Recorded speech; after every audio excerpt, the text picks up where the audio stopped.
चौदार तळे सत्याग्रह महाड क्रांती शताब्दी वर्ष नागपूर जयंतीसाठी महाड क्रांती शताब्दी वर्षाच्या निमित्ताने या ऐतिहासिक सत्याग्रहाची स्मृती व्हावी म्हणून भारतीय दलित पॅंथरच्या वतीने गुरुवार दिनांक 19 मार्च 26 रोजी सायंकाळी 6 वाजता हिंदी मोर भवन नटराज सभागृह दुसरा माळा सीताबर्डी नागपूर येथे महाड धर्म संघराचे वर्तमान संदर्भात विश्लेषण या विषयावर चर्चासत्राचे आयोजन करण्यात आले। या चर्चासत्राच्या अध्यक्षस्थानी पॅंथर प्राध्यापक डॉक्टर रमेश चंद्रकर तर प्रमुख वक्ते म्हणून आंबेडकरवादी साहित्यिक प्राध्यापक डॉक्टर अनमोल शेंडे आणि लेखक समीक्षक संशोधक डॉक्टर संजय शेंडे हे उपस्थित होते। या निमित्ताने दिनांक 20 मार्च 1927 रोजी महाड येथील चौदार तळे सत्याग्रह डॉक्टर बाबासाहेब आंबेडकर यांच्या नेतृत्वाखाली मोठ्या संख्येने एकत्रित केलेली सामाजिक क्रांती होती। ही भारतीय जातीभेदाला आव्हान देण्यासाठी एक ऐतिहासिक चळवळ होती। माणूस म्हणून पाण्यासारख्या नैसर्गिक साधन सामग्री हक्क असावा तो त्यांना पारंपरिकपणे नाकारण्यात आला होता।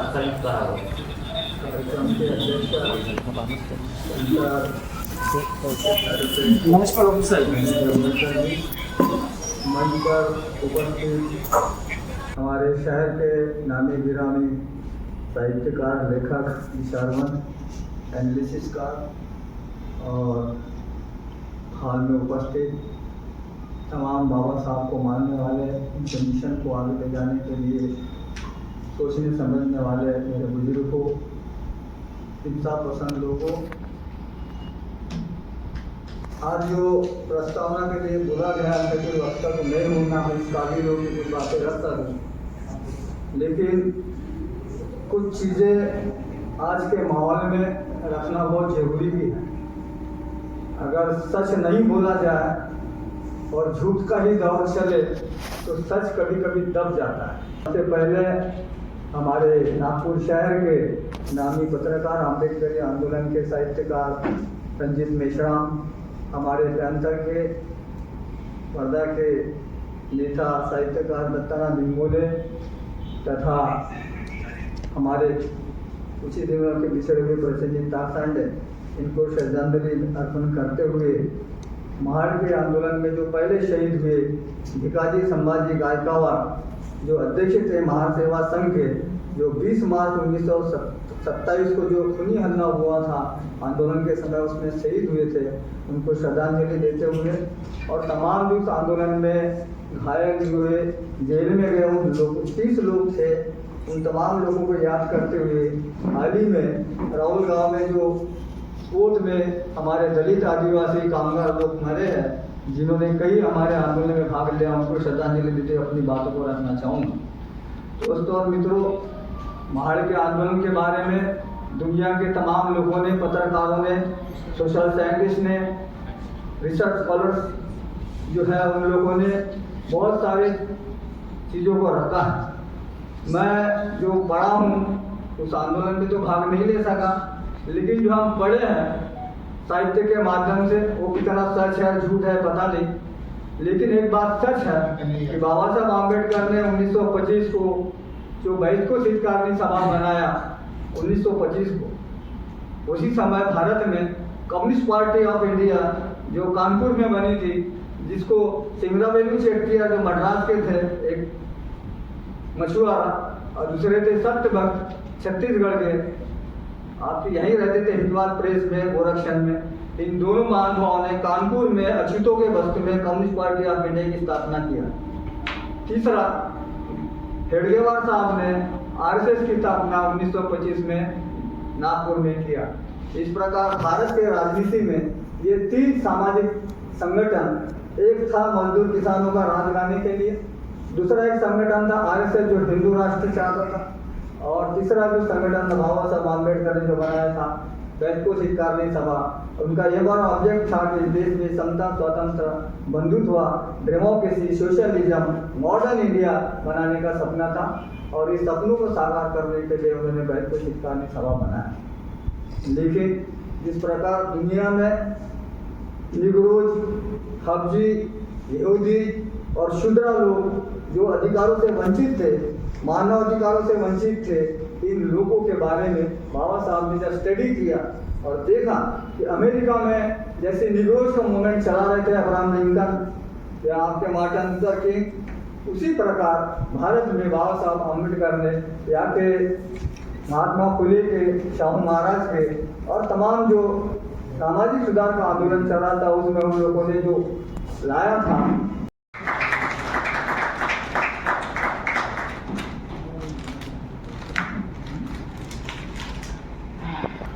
आजच्या कार्यक्रमाचे मुख्य वक्ते आंबेडकरी साहित्यिक, लेखक, समीक्षक, प्राध्यापक डॉक्टर अनमोल शिंदे सर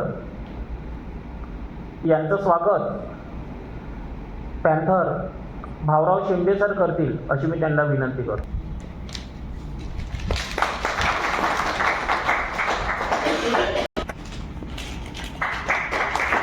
सुटे त्याचप्रमाणे माझे मार्गदर्शक, आपल्या सर्वांचे मार्गदर्शक भिक्खू महेंद्र कौशल हे प्राच्यविद्या अभ्यासक आहे, संशोधक आहेत आणि मनुस्मृतीची बुद्धिवादी समीक्षा असा हा त्यांचा अतिशय मौल्यवान ग्रंथ प्रकाशित झालेला आहे.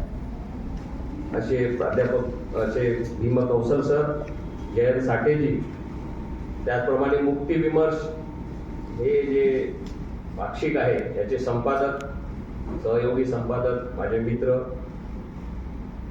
किशोरी खांडेकर आणि या ठिकाणी बसलेले रामभाऊजी बागडे आणि सगळेच जवळपास आपण सर्व प्रबुद्ध मंडळी आहात.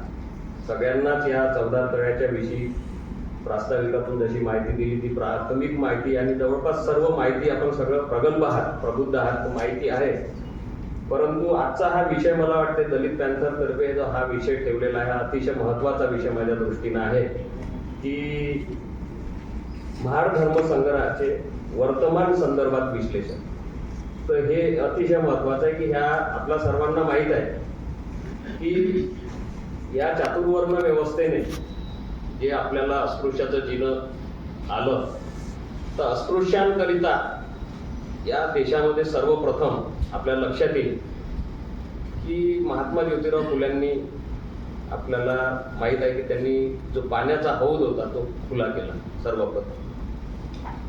आणि इतकंच नाही तर विद्येविना मती गेली, मतीविना नीती गेली, नीतीविना गती गेली, गतीविना वित्त गेले, वित्ताविना शूद्र खचले, एवढे अनर्थ एका अविद्येने गेले.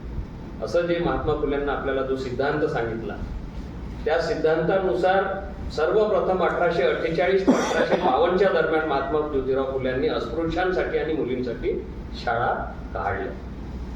हे आपण विसरू शकत नाही. म्हणून 17 नोव्हेंबर 1951ला डॉक्टर बाबासाहेब आंबेडकरांनी जे नाशिकला भाषण झालं त्यामध्ये म्हटलं की मीच एकमेव फुल्यांचा सत्यशोधक निष्ठावान पाईक आहे. मीच एकमेव निष्ठावान सत्यशोधक पाईक आहे आणि म्हणून मला त्यांना मार्गदर्शक मानण्यात मला काही कमीपणा वाटत नाही. फुल्यांनी नाशिकला बाबासाहेबांनी आपलं भाषण केलं. तर हे अतिशय महत्वाचा प्रसंग आहे. जसं तथागत गौतम बुद्धाला किंवा कबीरांना आपलं मार्गदर्शक बाबासाहेबांनी मानलं तर याचं आपल्याला विश्लेषण आपल्याला असं लक्षात येईल की या विषयाच्या संदर्भामध्ये की ब्राह्मणी धर्माची चिकित्सा या तिन्ही लोकांनी केली आहे. मग ते बुद्ध असेल, कबीर असेल किंवा महात्मा ज्योतिराव फुले असेल. आणि म्हणून त्यांनी आपलं मार्गदर्शक मानले. म्हणजे या धर्मशास्त्राची, उपनिषदाची, वेदाची ही जी समीक्षा केली, ही चिकित्सा केली आणि लोकांसमोर खरं काय आणलं म्हणून बाबासाहेबांनी यांना आपलं मार्गदर्शक मानलं. तर हा जो संदर्भ आहे कास्ट इन इंडिया जे बाबासाहेबांनी 1916 मध्ये हा ग्रंथ लिहिला आणि भुवेर शूद्रा हा ग्रंथ बाबासाहेबांनी जी अर्पण पत्रिका दिली आहे ती महात्मा ज्योतिराव फुल्यांना अर्पण केली. हे लक्षात आपण घेतलं पाहिजे. ही खूपच महत्वाची घटना आहे की आपल्या याच्यामध्ये बाबासाहेबांनी बहिष्कृत हितकारणी सभा 20 जुलै 1924ला जी स्थापन केली तर त्यामध्ये तिथून खऱ्या अर्थानं अस्पृश्यांच्या याचा सुरुवात झाली मुक्तीची. अस्पृश्यतेतून आपण कसं बाहेर पडायचं आणि बाबासाहेबांनी ते त्या ठिकाणी त्या सगळ्या समाजाला त्या याच्यातून बाहेर काढण्यासाठी शिका, संघटित व्हा, संघर्ष करा हा जो मंत्र दिला या मार्फत त्याचं प्रमुख ध्येयच एक होतं की शिक्षण घेतलं पाहिजे. जे फुल्यांनी सांगितलं, बाबासाहेबांनी नंतर सांगितलं. बाबासाहेब 1917ला जेव्हा भारतामध्ये आले तेव्हा अस्पृश्यांसाठी मुंबईला मदनपुरा या ठिकाणी एक परिषद नारायणराव चंदावरकर म्हणून आहे, त्यांनी घेतली होती. आणि तिकडे साऊथमध्ये एक अयोध्यदास म्हणून कवी होते, त्यांनी सुद्धा अस्पृश्यांसाठी काम केलेलं आहे. पण पेरियार रामास्वामी नायकरच्या मुळे त्यांची सेल्फ रिस्पेक्ट मुवमेंट जी होती त्याच्यामुळे ते थोडंसं बाजूला हे गेलं, परंतु अतिशय प्रतिभाशाली असे ते कवी होते आणि त्यांनी सुद्धा याच अस्पृश्यांसाठी काम केलेलं आपल्याला दिसून येते.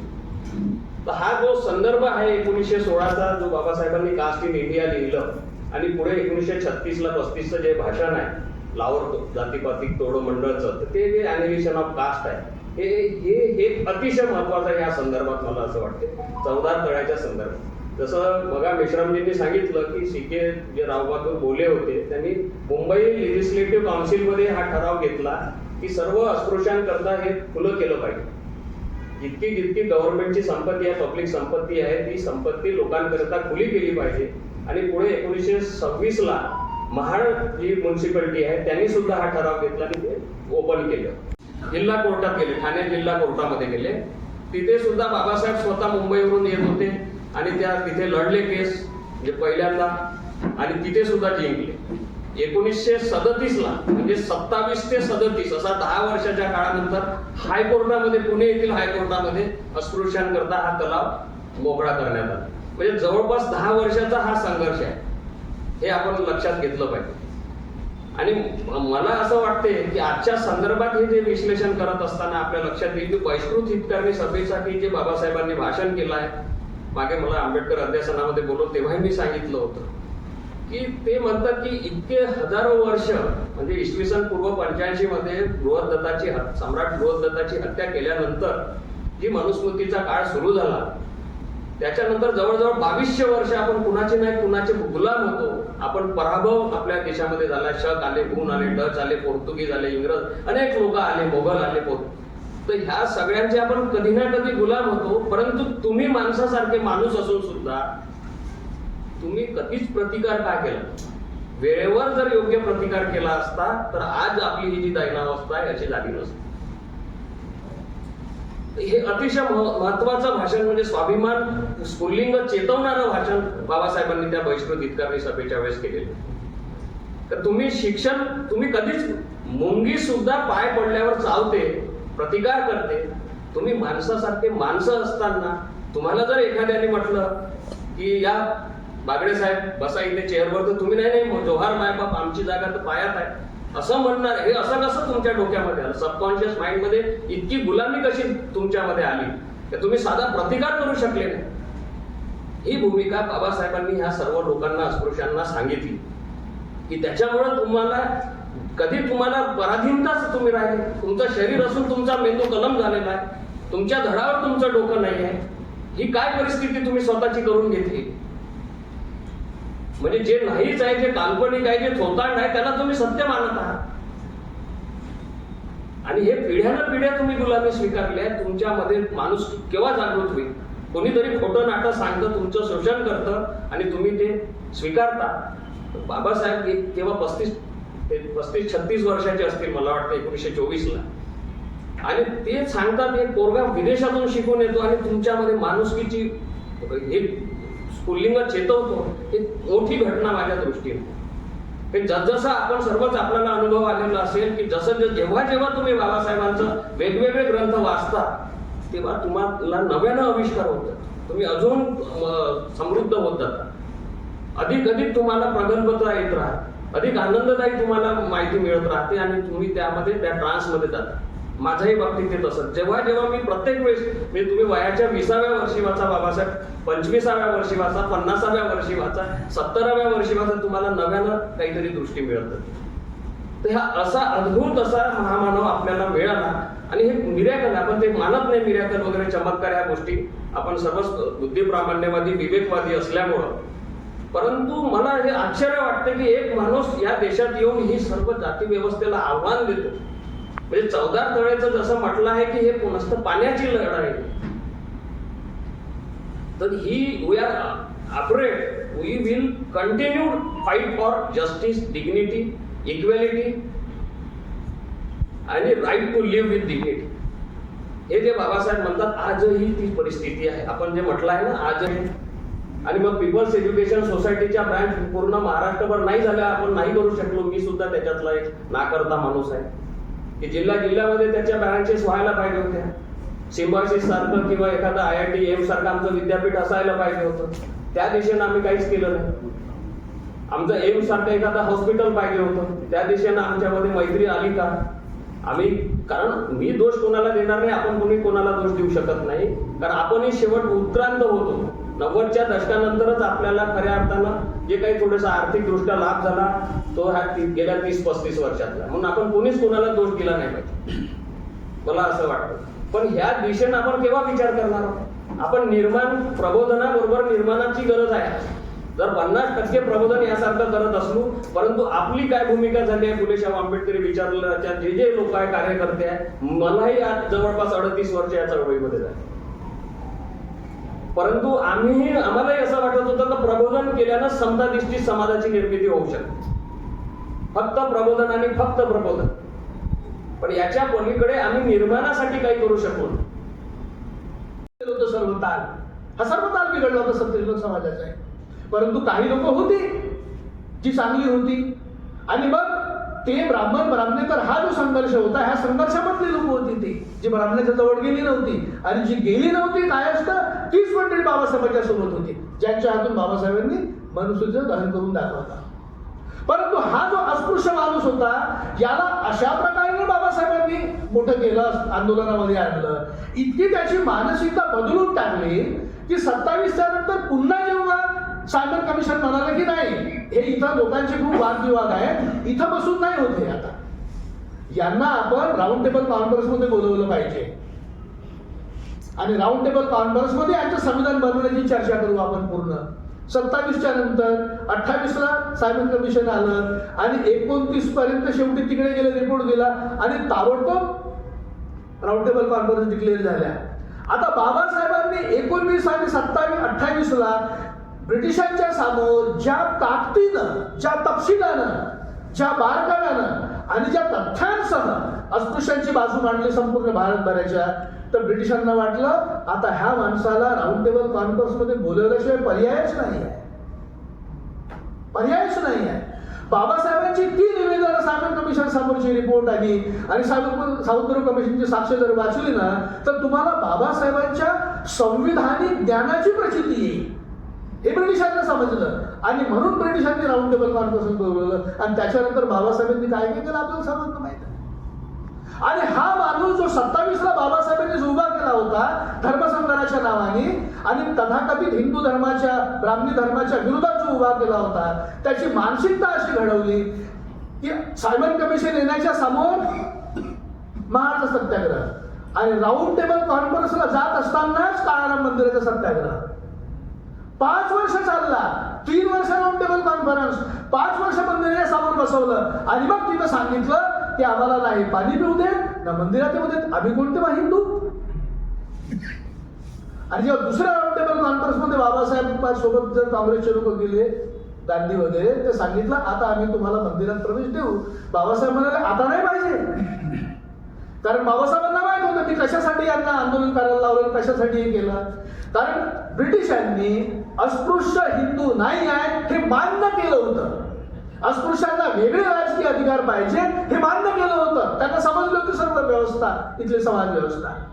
आणि मग बाबासाहेब म्हणाले राऊंड टेबल कॉन्फरन्स मध्ये, आता आम्हाला मंदिरात, तुमच्या मंदिरात प्रवेश नाही पाहिजे. तुम्हाला जर तुम्ही माणूस आहात, तुमच्यात माणुसकी आहे हे सिद्ध करायचं असेल, तर तुम्ही स्वतःच मंदिराचं दार उघडा, नाही तर खड्ड्याचा, मला काहीच नाही करायचं. मंदिर प्रवेशासारख्या पोकळ गोष्टीवर मला माझ्या समाजाची शक्ती आणि साधनं खर्ची घालायची नाही आहे. बाबासाहेबांचं स्पष्ट विधान होतं. आणि मग आपल्याला दिसते की राऊंड टेबल कॉन्फरन्सच्या मध्येच 32ला रामसे मॅकडोनाल्ड लवाड आला, ज्याला कम्युनल लवाड म्हणतात, आणि ती अस्पृश्यांची शक्ती. आता समजलं बाबासाहेबांचा लढा कसा होता. बाबासाहेबांच्या महाडच्या धर्मसंघाचं विश्लेषण आज जर करायचं असेल, 32चा पुणे पॅक्ट नंतर बाबासाहेब स्वतः ह्या पॅक्टच्या विरोधात होते. ते म्हणाले की विश्वासघात केला ह्या लोकांनी. बाबासाहेबांचं पुन्हा बदललं. बाबासाहेब पुन्हा जेव्हा स्टेट अँड मायनॉरिटीज विरोधात पुन्हा सेक्रेटरी पेरेंट बनतात. बाबासाहेब अस्पृश्यांच्या अधिकारासाठी आपली भूमिका बदलत राहिले. वैचारिक भूमिका नाही बदलली, डावपेच बदलत राहिले. परंतु बाबासाहेबांनी सगळ्यात मोठी पायाभरणी कोणती केली माहित आहे? बाबासाहेब म्हणतात, आम्ही तुमचे एकदा दगडविटा खाल्ल्या, लाठी सोटे आम्ही खाल्ले, परंतु तुम्ही असं बिलकुल समजू नका की याच्यानंतर जर तुम्ही असं कराल तर आम्ही मुकाट्यानं सहन करू, असं समजू नका. आम्ही तसंच उत्तर देऊ. बाबासाहेब अस्पृश्यांना कोणत्या लढ्यासाठी प्रेरित करतात? महाडच्या सत्याग्रहामध्ये लोक जेव्हा मशाली घेऊन आले, आम्ही पेटवतो आता सवर्णांची वस्ती, बाबासाहेब काय म्हणतो, थांबा. बाबासाहेब कोर्टामध्ये गेले, कोर्टातून ती लढाई जिंकली आणि अस्पृश्यांना काय सांगितलं, काय सुचवलं अस्पृश्यांना? तुमची ताकद कमी आहे, संख्या कमी आहे, साधनं कमी आहे, संपत्ती कमी आहे, तुम्ही असे कामं नाही करू शकत. तुम्हाला कुस्करून टाकतील एका क्षणामध्ये. तुम्हाला कायद्याचा मार्ग स्वीकारावा लागेल, तो सोडावा लागेल. आणि बाबासाहेब हे म्हणत होते की इंग्रज आहेत म्हणून हा न्याय मिळाला. महाडची केस जेव्हा जिंकले बाबासाहेब की 14 तळ जे आहे सार्वजनिक संपत्ती आहे, तर बाबासाहेब काय म्हणाले, इंग्रज आमदानी आहे म्हणून आपण जिंकलो, म्हणून न्याय मिळाला. बाबासाहेब बरेच होते, बरोबरच होते. कारण आताच्या ह्या न्याय व्यवस्थेमध्ये न्याय नाही मिळू शकत. ह्या धर्मसंकराची, ज्याला बाबासाहेबांनी नंतर धर्मसंकर असं नाव दिलं, त्याचं शताब्दी वर्ष सुरू होत आहे. आणि ह्या निमित्ताने तसं वक्ते बोलून गेले, बाबासाहेबांनी ह्या लढ्याला सुरुवातीला सत्याग्रह असं नाव दिलं. नंतर बाबासाहेब म्हणाले हा सत्याग्रह नसून हा धर्मसंकर आहे. मग बाबासाहेबांना असं काय वाटलं होतं, बाबासाहेबांना काय समजलं, बाबासाहेबांना काय सुचवायचं होतं, आणि धर्मसंकर का म्हटले बाबासाहेब, आणि ह्या लढ्याच्या मागची भूमिका बाबासाहेबांची काय होती, हे जाणून घेणे अत्यंत महत्वाचं आहे. कारण पाणवठे खुला करण्याचा प्रस्ताव तो मुंबई विधानसभेमध्ये 4 वर्ष अगोदरच पारित झाला होता. मग 4 वर्षाच्या नंतर, 3 वर्षाच्या नंतर बाबासाहेबांना काय असं वाटलं की आंदोलन केलं पाहिजे आपण. त्याची काही कारणं आहे, ही समजून घेतली पाहिजे. कारण 1919ला साऊथ ब्युरो कमिशन आलं आणि इंग्रज त्याच्या अगोदरच म्हणाले, 1858 पासूनच इंग्रज म्हणाले की आम्ही भारतीय लोकांना स्वातंत्र्य देऊ, हळूहळू स्वातंत्र्य देऊ.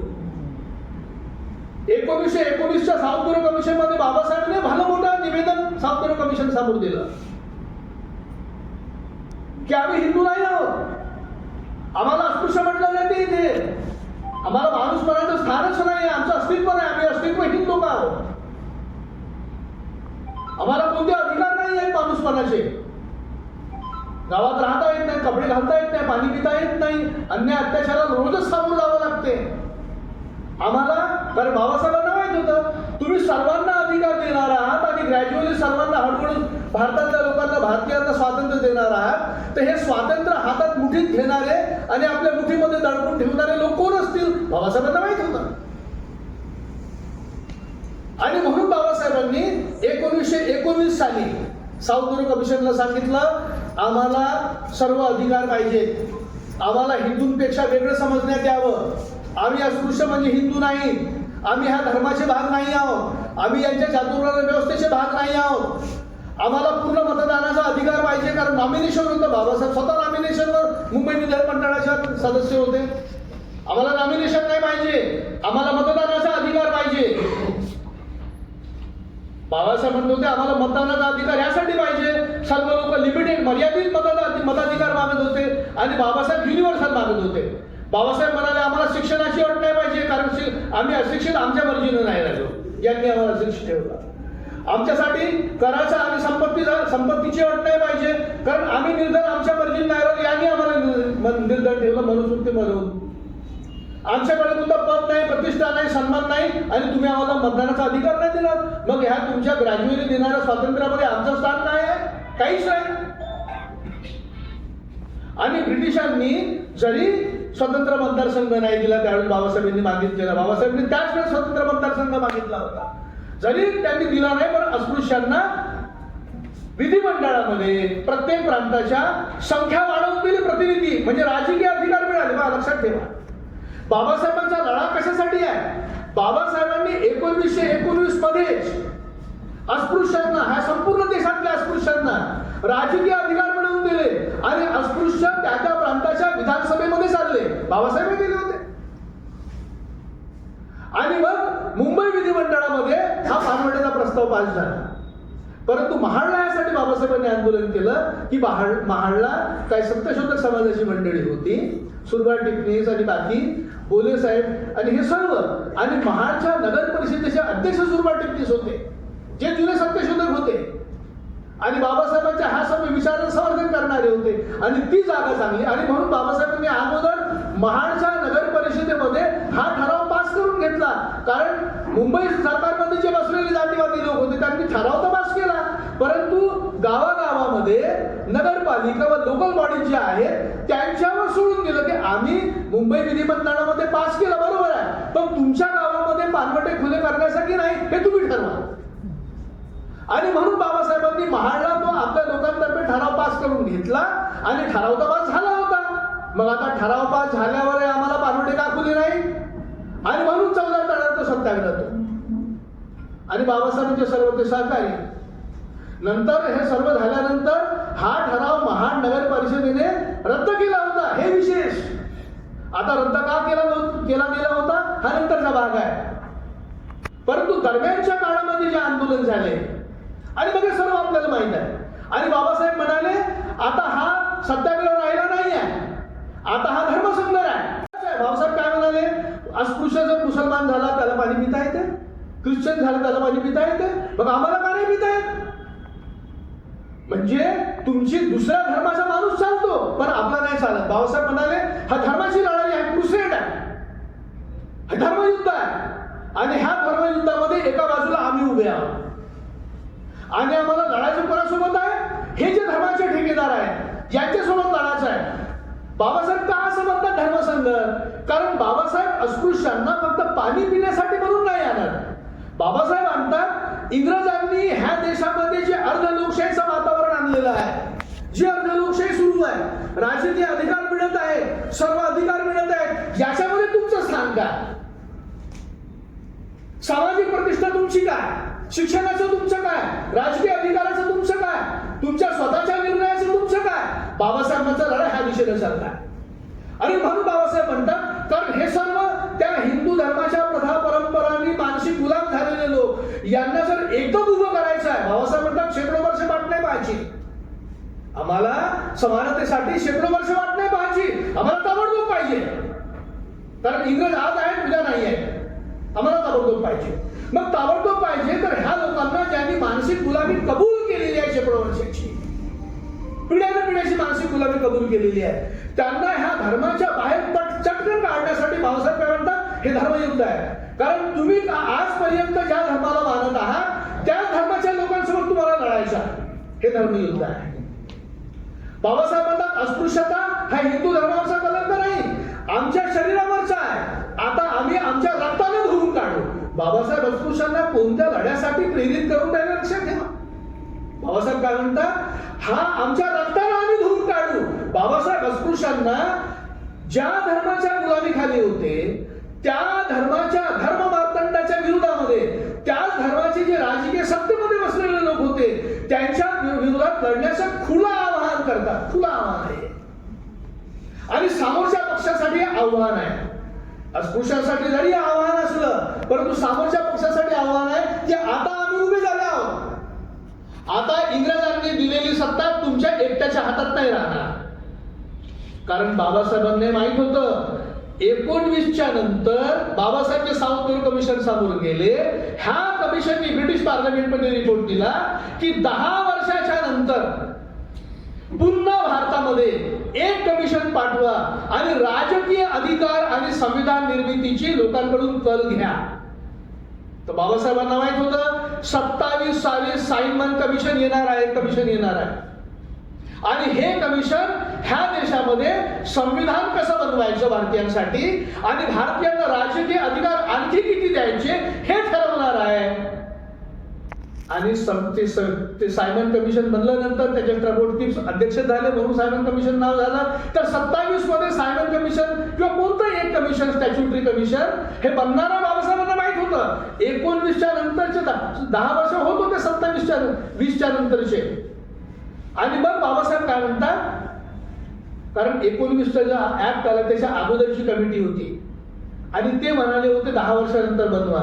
27ला कमिशन बनणार होतं, ते कमिशन बनलं. 28ला येणार आहे बाबासाहेबांना माहित होतं. आणि बाबासाहेबांनी मार्च मध्ये सांगितलं, कारण 19ला सांगितलं होतं आम्ही हिंदू नाही आहोत, आम्ही हिंदू धर्माचे नाही आहोत, आमचे स्वतंत्र अधिकार द्या, मुस्लिमांना शिखांना दिल्याप्रमाणे आमचे स्वतंत्र पाहिजे. मग 27ला कमिशन बनलं, 28ला भारतामध्ये आलं. त्याच्या अगोदर बाबासाहेबांनी महाडचा लढा केला. आणि मग सायमन कमिशनच्या समोर जेव्हा गेले, बाबासाहेबांना सांगितलं मी तुम्हाला 19ला सांगितलं होतं ना हिंदू नाही म्हणून, मग ते हे आम्हाला पाणी पिऊ देत नाही ना. यांच्या धर्माचे असतो तर काय पाणी पिऊ दिलं नसतं? यांच्या धर्माचे असतो तर आमच्या जेवणामध्ये माती कालवली असती? यांच्या धर्माचे असतो तर आम्हाला मारलं असतं? अरे बाया माणसांना, लहान मुलांना मारलं, बैलांना मारलं, बैल सोडून दिले, लहान मुलांना मारलं, बंड्याच्या बंड्या उलटवून टाकल्या. बाबासाहेबांनी ही जी क्रूरता आहे, ही क्रूरता अस्पृश्यांच्या प्रती असलेली ही ब्रिटिशांच्या समोर मांडली, सायमन कमिशन समोर मांडली. आणि मग ज्या कमिशन मध्ये काँग्रेसचा एकही माणूस नव्हता, त्यांनी ज्या सब कमिटी बनवल्या त्याच्यामध्ये बाबासाहेबांना घेतलं. त्यांनी बाबासाहेबांचा विरोध असाच नाही केला देशद्रोही म्हणून. आणि देशभर बाबासाहेब फिरले त्यांच्यासोबत, लोकांचं मत बनवलं. बाबासाहेब महाडच्या 14 तळ्याच्या निमित्ताने अस्पृश्यांच्या सर्वंकष लढ्याची पायभरणी करतात. फक्त सामाजिक नाही, पाणी पिण्याचं नाही. बाबासाहेब स्वतःच म्हणतात आतापर्यंत नाही पिल्या 14 तळ्याचं पाणी, काय मेलू काय आम्ही? नाही मेलू ना. मग हा लढा कशासाठी आहे? आमच्या सामाजिक प्रतिष्ठेसाठी आणि राजकीय अधिकारासाठी. कारण बाबासाहेबांना माहित होतं राजकीय अधिकार तुम्हाला मिळाले की तुम्ही खूप काही करू शकता, तुमची सामाजिक आर्थिक सर्व बाबी सुधारणा तुम्ही त्या अधिकारामधून करू शकता.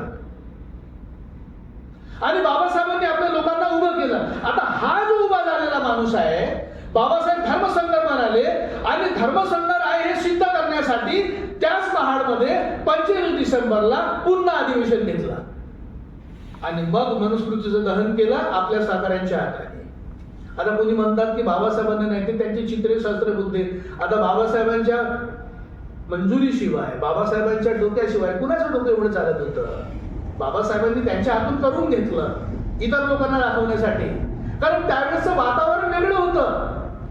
वातावरण कोणतं होतं? फुलेंच्या काळापासून आलेलं ब्राह्मणेतर संघर्षाचं वातावरण होतं, सत्यशोधक समाजाचं होतं. परंतु 27 पर्यंत सत्यशोधक समाजामध्ये गट झाले होते. आणि सत्यशोधक समाजाचा एक गट आमच्या अधिवेशनामध्ये अस्पृश्य नाही होतं. सर्व ताल, हा सर्व ताल बिघडला होता सत्यशोधक समाजाचा. परंतु काही लोक होती जी चांगली होती. आणि मग ते ब्राह्मणेतर हा जो संघर्ष होता, ह्या संघर्षामधली लोक होती ती जी ब्राह्मणाच्या जवळ गेली नव्हती. आणि जी गेली नव्हती काय असतं, तीच मंडळी बाबासाहेबांच्या सोबत होती, ज्यांच्या हातून बाबासाहेबांनी मनुस्मृतीचं दहन करून दाखवला. परंतु हा जो अस्पृश्य माणूस होता, याला अशा प्रकारे बाबासाहेबांनी मोठं केलं, आंदोलनामध्ये आणलं, इतकी त्याची मानसिकता बदलून टाकली की 27च्या नंतर पुन्हा जेव्हा सायमन कमिशन म्हणाले की नाही, हे इथं लोकांचे खूप वादविवाद आहेत, इथं बसून नाही होते, आता यांना आपण राऊंड टेबल कॉन्फरन्स मध्ये बोलवलं पाहिजे.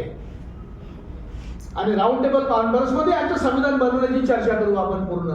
27च्या नंतर 28ला सायमन कमिशन आलं आणि 29 पर्यंत शेवटी तिकडे गेले, रिपोर्ट दिला आणि ताबडतोब राऊंड टेबल कॉन्फरन्स डिक्लेअर झाल्या.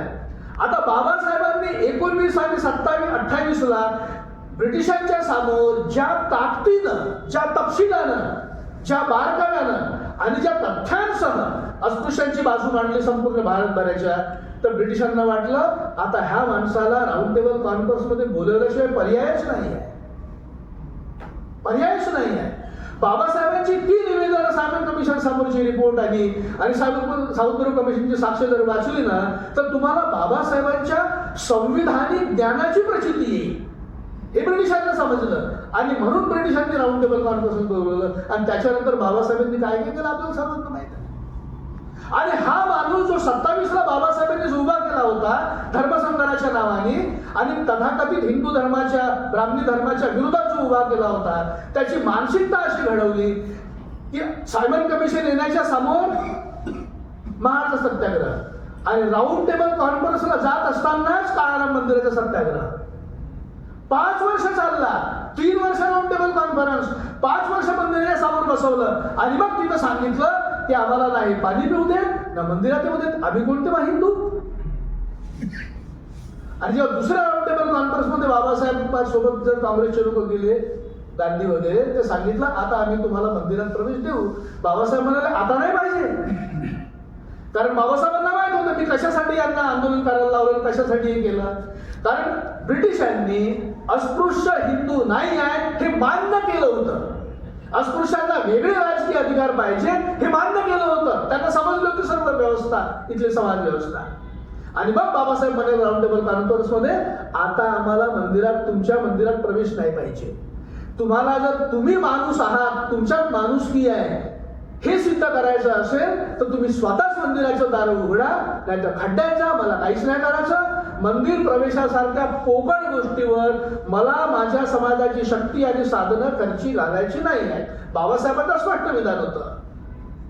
आणि मग आपल्याला दिसते की राऊंड टेबल कॉन्फरन्सच्या मध्येच 32ला रामसे मॅकडोनाल्ड अवॉर्ड आला, ज्याला कम्युनल अवॉर्ड म्हणतात, आणि ती अस्पृश्यांची शक्ती. आता समजलं बाबासाहेबांचा लढा कसा होता. बाबासाहेबांच्या महाडच्या धर्मसंघाचं विश्लेषण आज जर करायचं असेल, 32चा पुणे पॅक्ट नंतर बाबासाहेब स्वतः ह्या पॅक्टच्या विरोधात होते. ते म्हणाले की विश्वासघात केला ह्या लोकांनी. बाबासाहेबांचं पुन्हा बदललं. बाबासाहेब पुन्हा जेव्हा स्टेट अँड मायनॉरिटीज लिहितात पुन्हा सेक्रेटरी इलेक्टोरेट बनतात. बाबासाहेब अस्पृश्यांच्या अधिकारासाठी आपली भूमिका बदलत राहिले. वैचारिक भूमिका नाही बदलली, डावपेच बदलत राहिले. परंतु बाबासाहेबांनी सगळ्यात मोठी पायाभरणी कोणती केली माहित आहे. बाबासाहेब म्हणतात आम्ही तुमचे एकदा दगड विटा खाल्ल्या, लाठी सोटे आम्ही खाल्ले, परंतु तुम्ही असं बिलकुल समजू नका की याच्यानंतर जर तुम्ही असं कराल तर आम्ही मुकाट्यानं सहन करू असं समजू नका. आम्ही तसंच उत्तर देऊ. बाबासाहेब अस्पृश्यांना कोणत्या लढ्यासाठी प्रेरित करतात. महाडच्या सत्याग्रहामध्ये लोक जेव्हा मशाली घेऊन आले आम्ही पेटवतो आता सवर्णांची वस्ती, बाबासाहेब काय म्हणतो थांबा. बाबासाहेब कोर्टामध्ये गेले, कोर्टातून ती लढाई जिंकली आणि अस्पृश्यांना काय सांगितलं, काय सुचवलं अस्पृश्यांना, तुमची ताकद कमी आहे, संख्या कमी आहे, साधनं कमी आहे, संपत्ती कमी आहे, तुम्ही असे कामं नाही करू शकत. तुम्हाला कुस्करून टाकतील एका क्षणामध्ये. तुम्हाला कायद्याचा मार्ग स्वीकारावा लागेल, तो सोडावा लागेल. आणि बाबासाहेब हे म्हणत होते की इंग्रज आहेत म्हणून हा न्याय मिळाला. महाडची केस जेव्हा जिंकले बाबासाहेब की 14 तळ जे आहे सार्वजनिक संपत्ती आहे, तर बाबासाहेब काय म्हणाले इंग्रज आमदानी आहे म्हणून आपण जिंकलो, म्हणून न्याय मिळाला. बाबासाहेब बरेच होते, बरोबरच होते. कारण आताच्या ह्या न्याय व्यवस्थेमध्ये न्याय नाही मिळू शकत. चर्चा करायची यासाठी असते की त्या निमित्तानं क्रांतिकारी युगाला समोर ठेवून आपल्या मनामध्ये विचारांचे दिवे पेटावेत म्हणून. महाड धर्म संघर्ष यासाठी आपल्याला आठवायचं असतो की त्या निमित्तानं आपलं मन हे बाबासाहेबांच्या विचारांची प्रेरणाभूमी झालं पाहिजे. महाड धर्म संघर्ष यासाठी आपल्याला आठवायचा असतो. याचं कारण असं की त्या निमित्तानं बाबासाहेबांच्या विचारांचा आठव कृतीशील पद्धतीनं आपल्याला करता येईल. या सभागृहामध्ये जे चेहरे मला दिसत आहेत हे सगळे चेहरे मला पाठांतर आहे. या सगळ्या चेहऱ्याला मागच्या 25-30 वर्षांपासून मी नेहमी पाहत आलेलो आहे. मग अशी प्रास्ताविक ज्यांनी केलं त्यांचं प्रास्ताविक मला यासाठी महत्वाचं वाटलं की ते अत्यंत कटकळीनं बोलले. अलीकडे पुस्तक वाचून बोलणारे वक्ते जास्त आहे आणि कडकडीनं बोलणारे, हृदयापासून बोलणारे, विचारांवरती निष्ठा, हे पुन्हा मी काही सांगणार नाही. ते लगेच विचार आला आणि त्यांनी महाड धर्मसंघ उभा केला असं झालं नाही. डॉक्टर बाबासाहेब आंबेडकर यांना त्यांच्या जाणत्या वयापासूनच अस्पृश्यतेचे चटके, ते केस कापत नसत आणि बडोदा संस्थानामध्ये आल्यानंतर देखील आणि अधिकारी पदावर असतानाही त्यांचे कनिष्ठ अधिकारी क्लर्क, बाबासाहेब जरी अधिकारी असले तरी जातीने महार आहेत म्हणून दुरून फाईल फेकत असत. तिथलंही पाणी ते प्राशन करू शकत नसत, पित नसत, पिऊ शकत नसत. आणि बाबासाहेब आंबेडकर ज्या वेळेला मुंबईच्या सिडनहॅम कॉलेजमध्ये प्रोफेसर म्हणून लागले, तिथेही प्राध्यापकांसाठी, समस्त प्राध्यापकांसाठी असलेलं पाणी देखील त्यांना घेऊन दिलं जात नसेल. अस्पृश्यता किती घाणेरडी गोष्ट आहे आणि अस्पृश्यतेमुळे आपले किती हाल होत आहेत हे बाबासाहेब आंबेडकरांना बालवयापासूनच कळत होतं. आणि बाबासाहेबांनाही जाणीव झाली की तुम्ही किती विद्वान आहात हे महत्वाचं नाही, तुमची जात किती श्रेष्ठ आहे हे महत्वाचं. विद्वत्तेवरती जात आणि धर्म मात करीत असेल.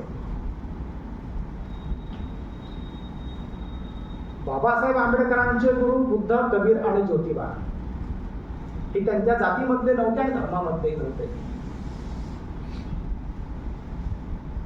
या जाती धर्माच्या विषमते विरोधामध्ये या तिघांनी रणसंघ उभा केला होता. बंडाचं निशाण फडकावलं होतं. ज्योतिराव फुले यांनी जी समाज क्रांती या महाराष्ट्रामध्ये केली, ती समाज क्रांती डॉक्टर बाबासाहेब आंबेडकरांनी तोडून प्यालेली होती. आणि इसवी सन 1868 साली डॉक्टर बाबासाहेब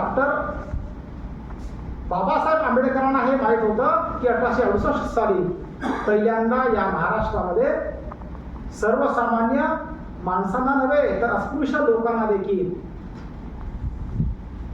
पाणी पिण्याचा अधिकार मिळाला पाहिजे म्हणून त्यांनी घरचा हौद खुला केला होता. कारण त्या पुण्यामध्ये पेशव्याने जे हौद खुले केले होते तिथे अस्पृश्यांना पाणी पिता येत नसे. हा इतिहास बाबासाहेबांना माहिती होता. या देशामधल्या महाराष्ट्रामधल्या धर्माने आणि जातीने बाबासाहेब आंबेडकरांचं हृदय रक्तबंबाळ केलेलं होतं. आणि म्हणून बाबासाहेब आंबेडकरांच्या व्यक्तिमत्वामध्ये सुप्त क्रांती अशी वाट होती की आपण या देशाचा इतिहास बदलवला पाहिजे. आणि मग सुरेंद्रनाथ टिपणीस यांच्या डोक्यात जो विचार आला होता की ज्या कोकणामध्ये आम्ही राहतो त्या कोकण परिसरामध्ये जातीयता फार मोठ्या प्रमाणावरती आहे,